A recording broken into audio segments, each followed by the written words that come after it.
Can you create a high-end robotic-style product commercial entirely by yourself without a near $1 million budget? The short answer, yes. But the long answer will involve a lot of trial, error, and some very specialized glass. Welcome back to BlackRoad Studios, and it's March, which means it's time for a new challenge. This month, I do not have a sponsor again, so we spun the wheel of challenges to see what our challenge will be. Again, same inputs as last time. There was one additional one added, by my friend Mikey, which was a previous short remake. I like the idea of going back and remaking a short that I've previously done, to either improving it or doing a sequel. We're going to shuffle the board this time. 1, 2, 3, 4, 5 shuffles. So we're going to spin the wheel and see what we get for March's challenge.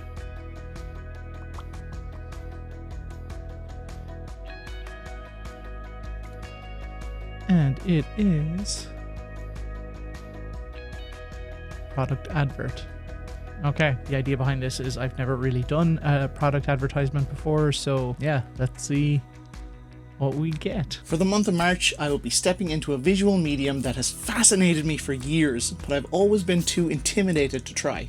High-end product cinematography. We've all seen these shots. Massive robotic arms moving at lightning speed, perfectly synchronized with high-speed cameras to create that hyper-real macro robotic look. It's the peak of product filmmaking. Now, I don't have a 6-figure robot arm, but what I do have is the gear that helped me pull off my January solo short film, At Night I Can Fly. To bridge the gap between DIY and high-end, I plan on using my motion control slider for that precision movement, as well as this Laowa probe lens for that immersive macro perspective. And at the heart of this entire setup will be the FreeFly Ember 5K. But here's the problem. When you're working with macro, your depth of field can be thinner than a sheet of paper, and your lighting needs to be 10 times brighter because so much light is lost when shooting high speed.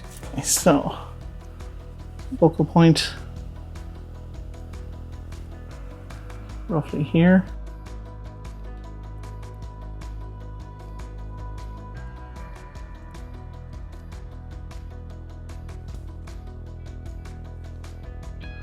Well, that last one was definitely in focus, I saw that. And when you've never done this before, or pushed your gear this hard for a single shot, it's got all the potential to be a recipe for disaster. The potential pitfalls are endless. Vibrations, missed focus, lighting flickers. Can the slider even move fast enough? One tiny mistake at 1,000 frames per second can multiply and become a massive slow motion failure. But that's exactly why I'm doing this.